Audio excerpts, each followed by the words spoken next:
Hello friend, आप सभी का स्वागत है हमारे यूट्यूब चैनल फिजिक्स डायग्नोसिस में। चलिए स्टार्ट करते हैं आज के लेक्चर से, जो है हमारा प्रॉपर्टीज़ ऑफ चार्ज। हमने पिछले लेक्चर में इलेक्ट्रोस्टैटिक्स के बारे में पढ़ा था और चार्ज के बारे में पढ़ा था। तो अगर आपने पिछला वीडियो नहीं देखा है तो डिस्क्रिप्शन में लिंक है, पहले सबसे जाके उसको देखें। तो चलिए स्टार्ट करते हैं आज के टॉपिक से, जो है हमारा प्रॉपर्टीज़ ऑफ चार्ज के बारे में। पहला टॉपिक है प्रॉपर्टीज ऑफ चार्ज। ठीक है, प्रॉपर्टीज ऑफ चार्ज। तो पहला प्रॉपर्टीज ऑफ चार्ज है वो है charge is additive in nature. पहला क्या है प्रॉपर्टी? हमारा पहला प्रॉपर्टी है charge is additive in nature. ठीक है, चार्ज कैसा होता है? चार्ज एडिटिव इन नेचर होता है। तो एडिटिव नेचर है, इसका मतलब क्या है? तो जस्ट एग्जांपल एक समझ लेते हैं कि मान लेते हैं एक मेरे पास आइसोलेटेड सिस्टम है। अब आइसोलेटेड सिस्टम किसको बोलते हैं? आइसोलेटेड सिस्टम उसको बोलते हैं जिसको बाहरी दुनिया से मतलब नहीं हो। अगर एक ऐसा सिस्टम जिसमें एक चार्ज को रखा गया हो तो वो बाहर से ना उसमें चार्ज आ सकता है, ना अंदर का चार्ज बाहर जा सकता है। तो उस तरीके का सिस्टम को हम लोग बोलते हैं आइसोलेटेड सिस्टम। क्या बोलते हैं? Isolated system. तो जस्ट एग्जांपल, अगर मेरे पास एक आइसोलेटेड सिस्टम है और उसके अंदर में मान लेते हैं मेरे पास 10 कूलम चार्ज है, प्लस 2 कूलम चार्ज है, माइनस 3 कूलम चार्ज है। तो टोटल चार्ज इस आइसोलेटेड सिस्टम में कितना है मेरे पास? तो अगर बोलेंगे कि मेरे पास जो है इंडिविजुअल आइसोलेटेड सिस्टम के अंदर में इंडिविजुअल चार्ज है वो 10 coulomb plus 2 coulomb minus 3 coulomb charge है। पर टोटल आइसोलेटेड सिस्टम में जो चार्ज है उसको पता करने के क्या करेंगे? सिंपली ऐड कर देंगे। तो क्या आएगा? 10 प्लस 2 12, 12 माइनस 3 आया 9, तो plus 9 coulomb, plus 9 coulomb charge आया समझ में। तो हम लोग क्या किए? सिंपली इसको ऐड कर दिए टोटल आइसोलेटेड सिस्टम में चार्ज निकालने में। तो इसका मतलब आया कि चार्ज कैन ईजिली एडेड और subtract in the normal algebraic term. तो इसका मतलब है कि चार्ज ईजिली ऐड या सब्ट्रैक्ट हो सकता है नॉर्मल एल्जेब्रिक टर्म में। तो ऐसी कौन सी क्वांटिटी थी जो नॉर्मल एल्जेब्रिक टर्म में ऐड और सब्ट्रैक्ट हो सकता था? तो हम लोग को आया समझ में आया कि ये क्वांटिटी तो स्केलर क्वांटिटी है। तो इसका मतलब है कि चार्ज इज स्केलर क्वांटिटी। ठीक है, स्केलर क्वांटिटी है, यानी इसको हम इजीली ऐड और सब्ट्रैक्ट कर सकते हैं। आया समझ में? कोई दिक्कत नहीं। तो ये हमारी पहली प्रॉपर्टी थी। अब हम लोग चलते हैं दूसरी property, charge is invariant in nature. ठीक है, इनवेरिएंट इन नेचर कहने का मतलब है कि चार्ज कभी भी बदलता नहीं है। अगर मान लेते हैं मेरे पास ये चार्ज है, अगर मान लेते हैं ये चार्ज है, वैल्यू ऑफ चार्ज मान लीजिए 10 कूलम है, तो 10 कूलम कभी भी ये नहीं बदलेगी, कोई भी कंडीशन में नहीं बदलेगी। भले वो रेस्ट में हो, या तो मोशन में हो, या तो एक्सेलरेशन हो, यानी किसी भी स्टेट ऑफ मोशन में अपना ये वैल्यू नहीं बदलती है। हमेशा इसकी वैल्यू कैसी होगी? कांस्टेंट होगी। पहले अगर ये 10 कूलम था तो अभी भी ये 10 कूलम रहेगा और बाद में भी ये 10 कूलम ही रहेगा। इसका मतलब है कि चार्ज क्या होता है? इनवेरिएंट इन नेचर होता है, वो बदलता नहीं है। तो हम लोग लिखेंगे तो charge is not depends on motion।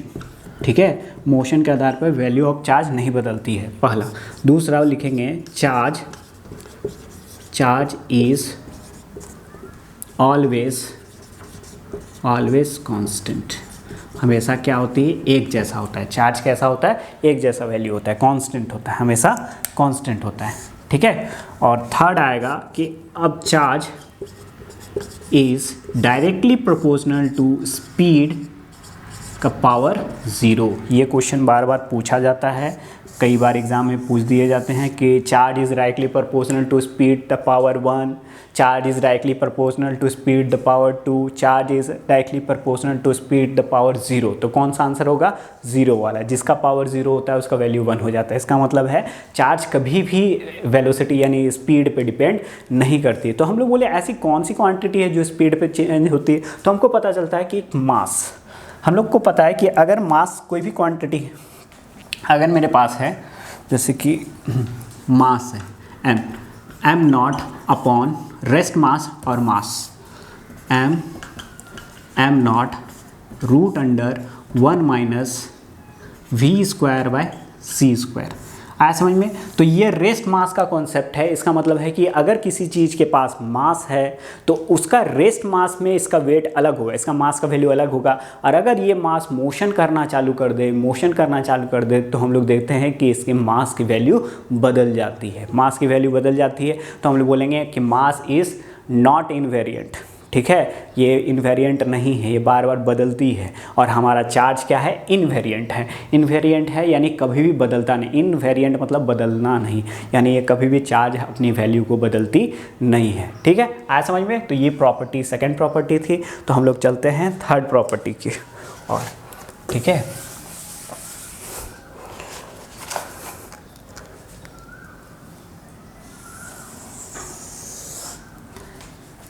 Third property number 3, charge is conserved. ठीक है, चार्ज कैसा होता है? कंजर्व होता है। अब कंजर्व कहने का मतलब है कि अगर मान लेते हैं कोई आइसोलेटेड सिस्टम है, क्या है?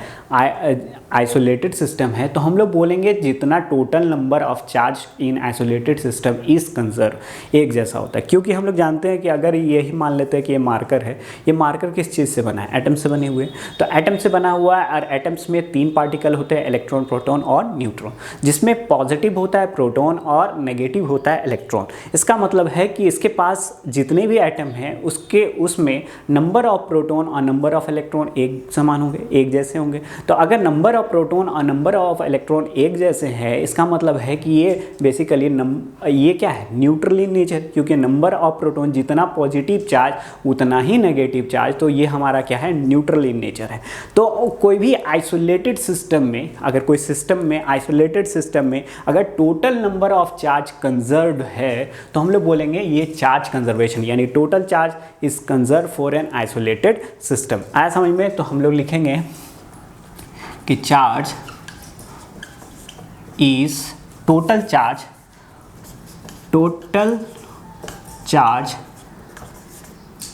For isolated system is conserved. ठीक है, टोटल सिस्टम, आइसोलेटेड सिस्टम में टोटल चार्ज कैसा होता है? टोटल चार्ज कंजर्व होता है। जस्ट एग्जांपल, एक आइसोलेटेड सिस्टम मान लेते हैं। मेरे पास 3 आइसोलेटेड सिस्टम है, A, B, C। ठीक है, मान लेते हैं इसके पास 10 कूलम चार्ज है, इसके पास है प्लस 12 कूलम और माइनस 2 कूलम, इसके पास है प्लस 15 कूलम माइनस 5 कूलम। तो हम लोग बोलेंगे कि हमारे पास 3 आइसोलेटेड सिस्टम है, जिसके पास एक पहला वाला आइसोलेटेड सिस्टम के पास कितना है? ये है प्लस 10 कूलम, दूसरा के पास प्लस 10 कूलम माइनस 2 कूलम, तीसरा वाले पास माइनस 15 कूलम और माइनस 5 कूलम। तो हम लोग बोलेंगे कि ये सिस्टम में टोटल चार्ज कितना है? तो टोटल चार्ज हमारे पास ये ए सिस्टम में ये हमारे पास प्लस 10 कूलम, इसमें भी देखेंगे तो ये भी आया 10 माइनस 2, 12 माइनस 2 सॉरी 10 कूलम, तो इसमें भी 10 कूलम आ गया। 15 माइनस 5 कूलम, तो ये भी आ गया 10 कूलम। आया समझ में? Plus 10 coulomb. इसका मतलब है हमारे पास तीनों में टोटल चार्ज हमारा एक जैसा है, टोटल चार्ज एक जैसा है। तो क्या कोई भी आइसोलेटेड सिस्टम जिसमें टोटल चार्ज एक जैसा हो, तब क्या टोटल पॉजिटिव चार्ज भी एक जैसा होगा? तो हम लोग बोले नो। देखिए, इसके पास 10 कूलम चार्ज है, यहाँ पर प्लस 12 कूलम है, यहाँ पर प्लस 15 कूलम है। इसका मतलब है कि इंडिविजुअल पॉजिटिव चार्ज हर आइसोलेटेड सिस्टम में बदल सकता है, पर टोटल चार्ज हमेशा कंजर्व होता है। ठीक है, तो हमारा एक स्टेटमेंट आता है कि टोटल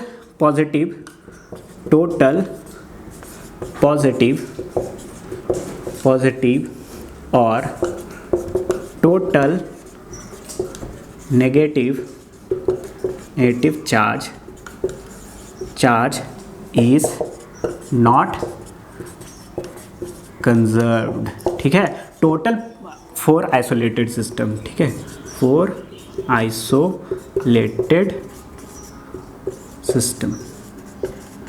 ठीक है, इसका मतलब है कि टोटल चार्ज हमेशा आइसोलेटेड सिस्टम में कंजर्व होता है, पर टोटल पॉजिटिव चार्ज या टोटल नेगेटिव चार्ज कभी भी कंजर्व नहीं होता है। ठीक है, और एक और स्टेटमेंट आता है कि in a charge conservation the charge neither be created nor be destroyed, it always constant remain constant. ऐसा है क्या? तो बोले नहीं, ऐसी मॉडर्न की कई सारी एक्सपेरिमेंट है, ये प्रूव कर सकती है कि चार्ज का फॉर्मेशन भी पॉसिबल है, उसका डिस्ट्रॉय भी पॉसिबल है। हम लोग यानी उसको चार्ज को बनाया जा सकता है और डिस्ट्रॉय भी किया जा सकता है। तो हम लोग देखते हैं 2 एक्सपेरिमेंट मॉडर्न की ओर से एग्जाम्पल के थ्रू। तो पहला है पेयर प्रोडक्शन।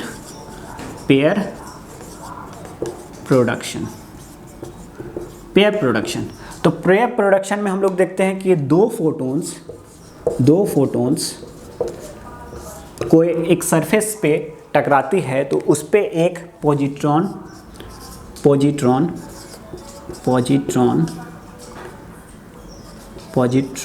और एक इलेक्ट्रॉन। पॉजिट्रॉन क्या होता है? Positron anti particle of electron है। एंटी पार्टिकल बोले तो यानी मास हूबहू एक जैसा ही होगा पॉजिट्रॉन का। ठीक है, पर क्या होगा? चार्ज अपोजिट होगा। अगर ये इलेक्ट्रॉन नेगेटिव चार्ज है तो वो पॉजिट्रॉन पॉजिटिव चार्ज होगा। ठीक है, दोनों का मास एक जैसा होगा। तो बोलता है पेयर प्रोडक्शन जो है, पेयर प्रोडक्शन में हम लोग देखते हैं कि दो फोटोन्स किसी सरफेस पे पड़ती है तो एक पॉजिट्रॉन और एक इलेक्ट्रॉन का फॉर्मेशन होता है। ठीक है, आया समझ में? तो क्या है, इसमें फॉर्मेशन हमारा पॉसिबल है चार्ज का। और एक और प्रोसेस है जो बोलते हैं हम लोग, यहाँ इरेज करते हैं, एनिहिलेशंस। ठीक है,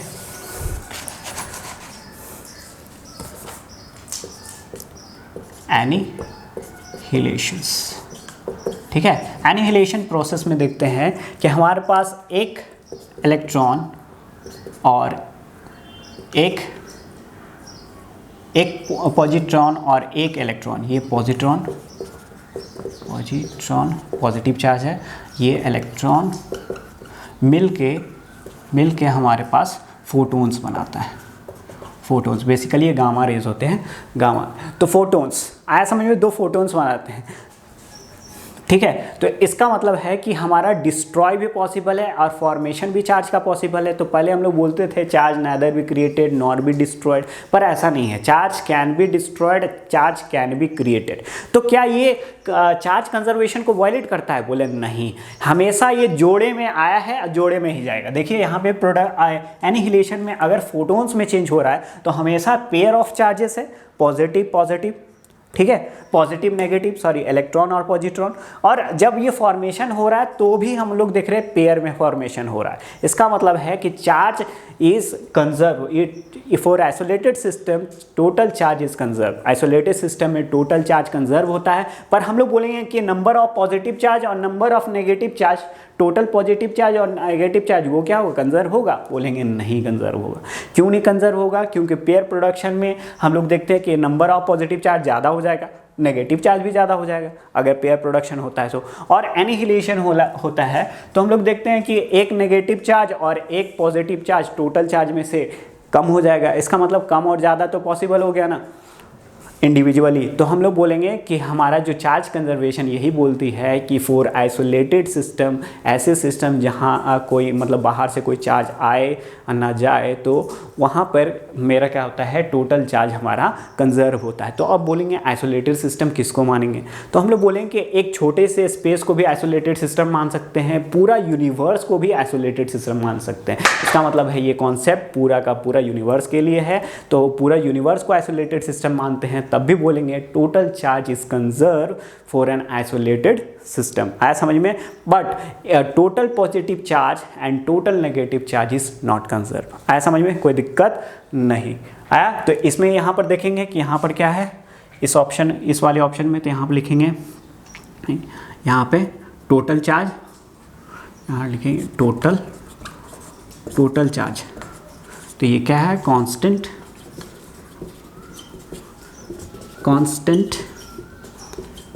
इसमें भी कांस्टेंट, और पॉजिटिव और नेगेटिव चार्ज, तो हम लोग लिखेंगे डिफर।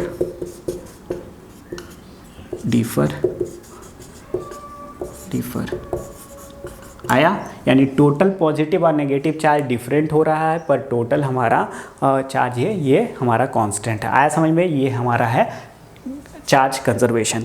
और हम लोग चलते हैं नेक्स्ट टॉपिक की ओर, जो है हमारा quantisation of charge. Fourth property number 4, property है property number 4, quantisation of charge. ठीक है, क्वांटाइजेशन ऑफ चार्ज। अब क्वांटा का मतलब क्या होता है? क्वांटा का मतलब होता है फिक्स्ड वैल्यू। ठीक है, क्वांटाइजेशन ऑफ चार्ज। तो हमको पता है कि कोई भी चीज़ एटम से बनी है, एटम्स में 3 पार्टिकल्स होते हैं, इलेक्ट्रॉन, प्रोटॉन और न्यूट्रॉन। तो इलेक्ट्रॉन, प्रोटॉन और न्यूट्रॉन, तो मिनिमम चार्ज जो हमारा होता है वो 1 इलेक्ट्रॉन के बराबर होता है। कितना होता है? मिनिमम चार्ज जो होता है, minimum charge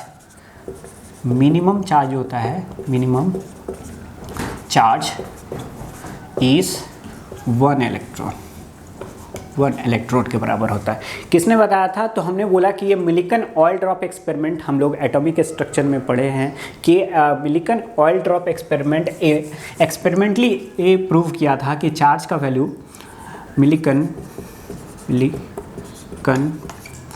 oil drop experiment में प्रूव किया था कि 1 इलेक्ट्रॉन का जो वैल्यू होता है वो 1.6 इंटू 10⁻⁹ कूलम होता है। इसका मतलब समझ में आया कि मिनिमम चार्ज हमारे पास कितना है?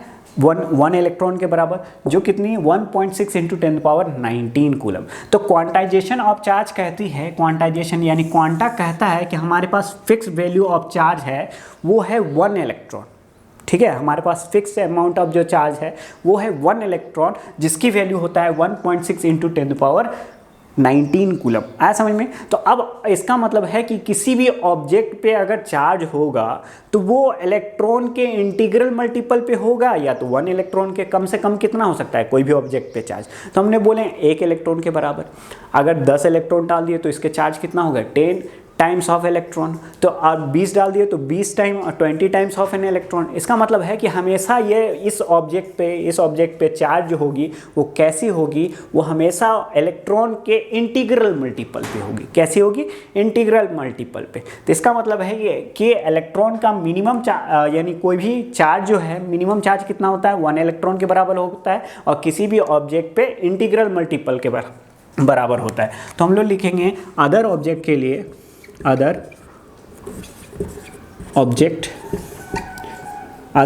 के लिए जो चार्ज होगा Q, वो किसके बराबर होगा? बोले इंटीग्रल मल्टीपल ऑफ इलेक्ट्रॉन। क्योंकि इलेक्ट्रॉन को फर्दर और डिवाइड नहीं किया जा सकता है, तोड़ा नहीं जा सकता है। तो इसका मतलब है जो मिनिमम चार्ज है वो इलेक्ट्रॉन के बराबर है। तो हमेशा किसी भी ऑब्जेक्ट में जो चार्ज होगी वो हमेशा इंटीग्रल मल्टीपल पे होगी। अब प्लस माइनस जो है साइन, वो इंडिकेट करता है पॉजिटिव और नेगेटिव चार्ज को। आया समझ में? तो ये जो किसी भी ऑब्जेक्ट पे चार्ज Q इक्वल टू होगी वो इंटीग्रल मल्टीपल ऑफ ई की होगी। ठीक है, वेर एन इक्वल टू +-1 +-2 +-3 ... ठीक है, आया समझ में? एन का वैल्यू क्या होता है? इंटीग्रल मल्टीपल में होगा, ना तो फ्रैक्शन में होगा, यानी डिवीजन में और फ्रैक्शन में नहीं होगा। आया समझ में? इंटीग्रल मल्टीपल तो ऑब्जेक्ट की होगी। ठीक है, अब इसके बाद एक और जो साइंटिस्ट है जो है गेलमैन। क्या है?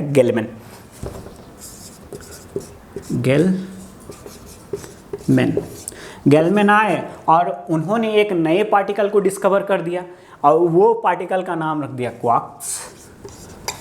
Quarks particles. ठीक है, और बताया कि हमारे पास इलेक्ट्रॉन से भी छोटा चार्ज अवेलेबल है।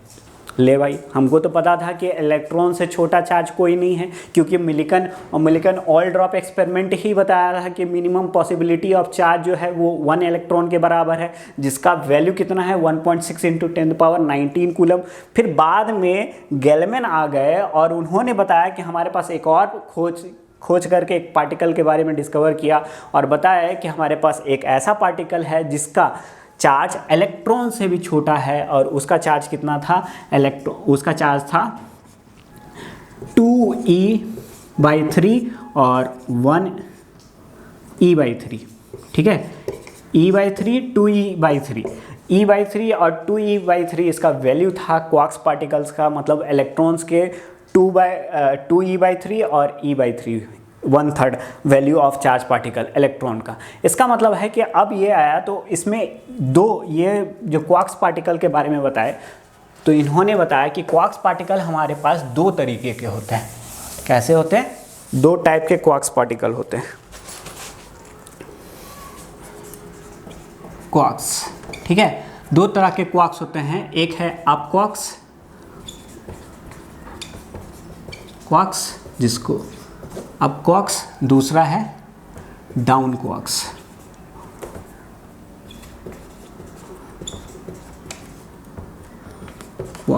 ठीक है, अप क्वार्क्स का वैल्यू जो होता है वो होता है 2e/3 और डाउन क्वार्क्स का वैल्यू होता है वो होता है e/3 प्लस माइनस, ठीक है, अप क्वार्क्स और डाउन क्वार्क्स डी।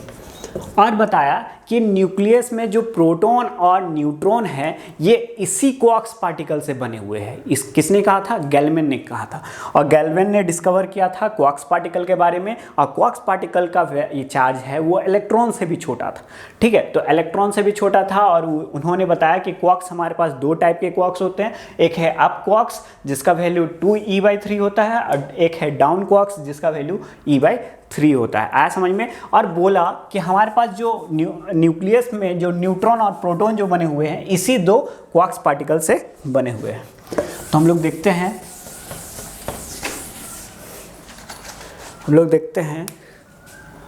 2, अब बोलता है कि अगर 2 अप क्वार्क्स और एक डाउन क्वार्क्स है तो हमारे पास प्रोटॉन बनता है।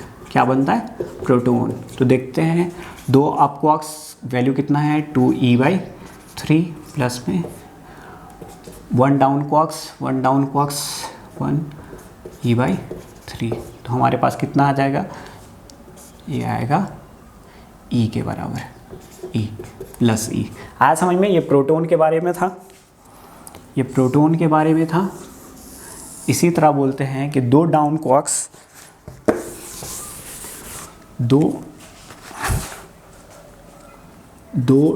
क्वार्क्स और एक अप क्वार्क्स मिलके न्यूट्रॉन बनता है। देखते हैं neutron, 2 down quarks e/3 plus 1 up quarks 2e/3, ठीक है, नेगेटिव, तो ये आएगा 0 यानी न्यूट्रल, ठीक है, नेचर न्यूट्रल आया यानी न्यूट्रॉन आया। तो ये पॉसिबल ये बता दिए कि जो हमारे पास प्रोटॉन है यानी न्यूक्लियस के अंदर में प्रोटॉन और न्यूट्रॉन है वो इसी क्वार्क्स पार्टिकल से बने हुए। पर हम लोग देखते हैं कि क्वार्क्स पार्टिकल को कंसीडर नहीं किए स्मॉलेस्ट चार्ज में, क्योंकि इसका फ्री एग्जिस्टेंस अवेलेबल नहीं है, ठीक है, नेचर में ये फ्री एग्जिस्टेंस यानी एग्जिस्ट ही नहीं करता है ज़्यादा टाइम के लिए, ठीक है। तो हम लोग लिखेंगे free existence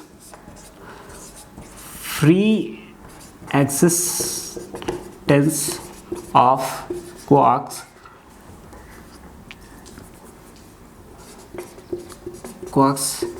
particle, no free existence of a quarks particle, ठीक है, क्वार्क्स पार्टिकल का नो फ्री एग्जिस्टेंस नहीं है। आया समझ में?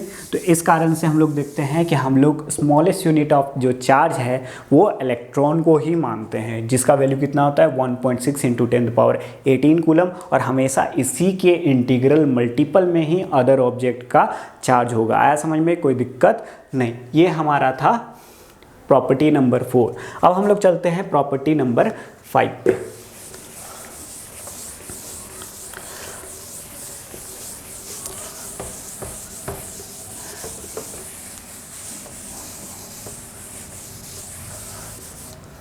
प्रॉपर्टी नंबर 5 है charge can not exist without mass. ठीक है, मास के बिना चार्ज कभी भी एग्जिस्ट नहीं कर सकता है। जैसे कि मान लेते हैं कि ये ऑब्जेक्ट है, इस ऑब्जेक्ट में नंबर ऑफ एटम्स होंगे, नंबर ऑफ एटम्स है इसका मतलब नंबर ऑफ प्रोटॉन्स होंगे या number of equal number of protons होंगे और इक्वल नंबर ऑफ इलेक्ट्रॉन्स होंगे। तो इसका मतलब है कि अगर नंबर ऑफ इलेक्ट्रॉन और प्रोटॉन एक जैसे हैं तो ये क्या होगा, ये बेसिकली ये न्यूट्रल इन नेचर। तो न्यूट्रल इन नेचर है, इसका मतलब इसके पास मास है। क्या है? मास है। और इसके पास क्या है? चार्ज नहीं है। क्यों नहीं है? क्योंकि इसके पास नंबर ऑफ प्रोटॉन और नंबर ऑफ इलेक्ट्रॉन एक जैसे है, एक बराबर है। ऐसा समझ में? अगर हम इससे नंबर ऑफ इलेक्ट्रॉन को निकाल लेते हैं, कुछ नंबर ऑफ इलेक्ट्रॉन को निकाल लेते हैं, तो इसके पास क्या आएगा? डिफिशिएंट हो जाएगा, इलेक्ट्रॉन की कमी हो जाएगी। जब इलेक्ट्रॉन की कमी हो जाएगी तो इसके पास कैसा चार्ज आएगा? इसके पास आ जाएगा पॉजिटिव चार्ज। कैसा चार्ज आएगा? पॉजिटिव चार्ज है। अब ये चार्ज है तो हम लोग बोलेंगे ये चार्ज किस पे है? तो डिफिशियंसी कमी के कारण आया। तो अगर इसके पास है, इसका मतलब है कि इसके मास के पास चार्ज आ रहा है। ठीक है, तो अब चार्ज किस पे एग्जिस्ट करता है? तो मास पे एग्जिस्ट करता है, क्योंकि मास हम लोग electron, proton, neutron, these are the mass. ठीक है, अगर इलेक्ट्रॉन रिमूव हो रही है तो इसमें डिफिशियंसी है, इसका मतलब है नंबर ऑफ प्रोटॉन उसके रिस्पेक्ट में बढ़ जा रहा है। Number of proton also having a mass. इसका मतलब है कि charge can not exist without mass. Mass के बिना अगर मेरे पास mass not equal to zero हो, अगर मास मेरे पास ज़ीरो नहीं है तो चार्ज ज़ीरो हो सकता है। जैसे कि इसमें नंबर ऑफ प्रोटॉन और नंबर ऑफ इलेक्ट्रॉन सेम है, तब भी इसके पास क्या आता है? चार्ज ज़ीरो है। क्यों ज़ीरो है? कि नंबर ऑफ प्रोटॉन और नंबर ऑफ इलेक्ट्रॉन सेम है और इसके पास मास है। तो इसी में बोलेंगे कि मास मेरे पास है पर चार्ज नहीं है। ठीक है, अब हम लोग लिखेंगे mass is not equal to zero but charge is not equal to zero. ठीक है, अगर इसमें से इलेक्ट्रॉन को निकाल दे या इलेक्ट्रॉन को निकाल दे तो इलेक्ट्रॉन डिफिशिएंट हो जाएगा, कमी हो जाएगी और हम लोग देखेंगे इसके पास पॉजिटिव चार्ज आ जाएगा। तो इसके पास मास भी है और इसके पास चार्ज भी है। ठीक है, एक और पॉसिबिलिटी है कि मेरे पास ज़ीरो मास हो तो हम लोग पास चार्ज होगा। तो हम लोग बोलेंगे कि अगर इसके पास मास ही नहीं है तो इसके पास चार्ज होना पॉसिबल है? बोलेंगे नहीं, इट इज़ नॉट पॉसिबल। तो हम लोग बोलेंगे नॉट पॉसिबल। ठीक है, तो हम विदाउट एनी मास हमारे पास चार्ज पॉसिबल नहीं है। आया समझ में? जैसे कि एक एग्जांपल हम लोग देख लेते हैं कि अगर मान लो मेरे पास कंडक्टर है। क्या है? कंडक्टर है। कैसा है? होलो है। होलो है मतलब अंदर में कुछ नहीं है। होलो कंडक्टर है। तो होलो कंडक्टर के अंदर में मास है? तो हम लोग बोले नहीं है। तो कहाँ है मास हम लोग बोलेंगे सरफेस में। तो हमेशा चार्ज कहाँ पर रहेगा? सरफेस में रहेगा। क्यों? अंदर में मास ही नहीं है तो चार्ज नहीं रहेगा, और जहाँ पर मास है वहाँ पर चार्ज होगा। आया समझ में? तो हम लोग देखते हैं कि हम लोग होलो कंडक्टर यानी कंडक्टर में जो चार्ज होगा वो हमारे पास सरफेस पे होगा। ठीक है, सॉलिड नॉन कंडक्टर है तो हमारा charge through out the volume distributed रहेगा। ठीक है, और अगर होलो नॉन कंडक्टर है तो भी चार्ज सरफेस में होगा। होलो है इसका मतलब है डिफिशिएंट, मतलब मास है ही नहीं। जब मास नहीं है तो चार्ज नहीं होगा। आया समझ में? कोई दिक्कत नहीं। तो ये हमारा था प्रॉपर्टी नंबर 5। ठीक है, अब हम लोग चलते हैं प्रॉपर्टी नंबर 6 पे।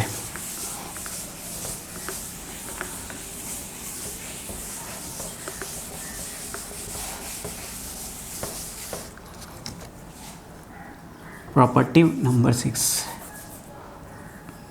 लिखेंगे charge particle.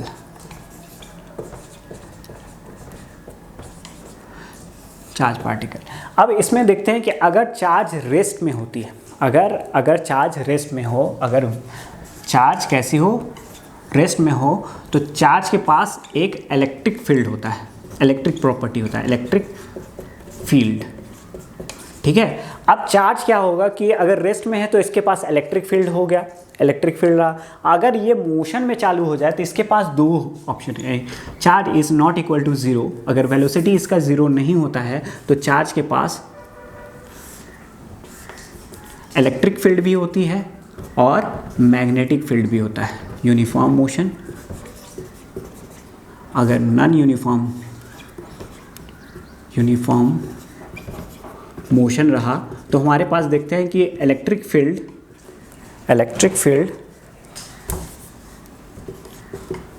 Field very change in electric field और चेंज इन मैग्नेटिक फील्ड भी होता है। ठीक है, और अगर मेरे पास एक्सेलरेशन रहा, यानी अगर वेलोसिटी बदल रही है, यूनिफॉर्म नॉन यूनिफॉर्म रहेगी, यानी एक्सेलरेशन रहा, तो हम लोग देखते हैं कि change in electric field, change in electric field and magnetic field produce electromagnetic wave.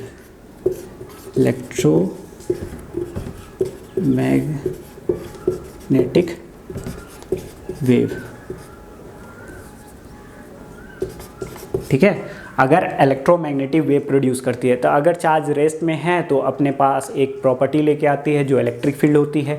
अगर ये चार्ज मोशन करना चालू हो जाए तो इसके पास दो फील्ड आ जाती है, एक इलेक्ट्रिक फील्ड और एक मैग्नेटिक फील्ड। क्योंकि हम लोग देखे थे कि ऑस्टर्ड के थ्योरी में आने वाले चैप्टर में हम लोग देखेंगे कि ऑस्टर्ड ने एक्सपेरिमेंटली ऑब्जर्व किया था कि करंट कैरिंग वायर में करंट फ्लो होता है तो उसके चारों तरफ मैग्नेटिक फील्ड बन जाता है, आया समझ में। तो इसके पास मैग्नेटिक प्रॉपर्टी भी आ जाती है।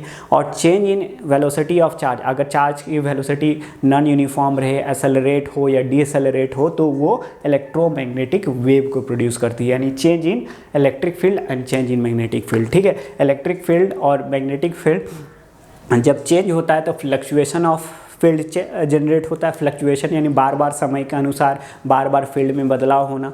तो बार बार बदलाव होगा तो मैक्सवेल ने बताया था कि change in electric field and change in magnetic field produce electromagnetic wave, आया समझ में। तो ये टोटल हमारे पास प्रॉपर्टी ऑफ चार्ज थी। तो आई होप सो आप लोग को समझ में आया होगा। अगर अच्छा लगा तो प्लीज़ लाइक और सब्सक्राइब द चैनल। फिर मिलेंगे, धन्यवाद, बाय बाय।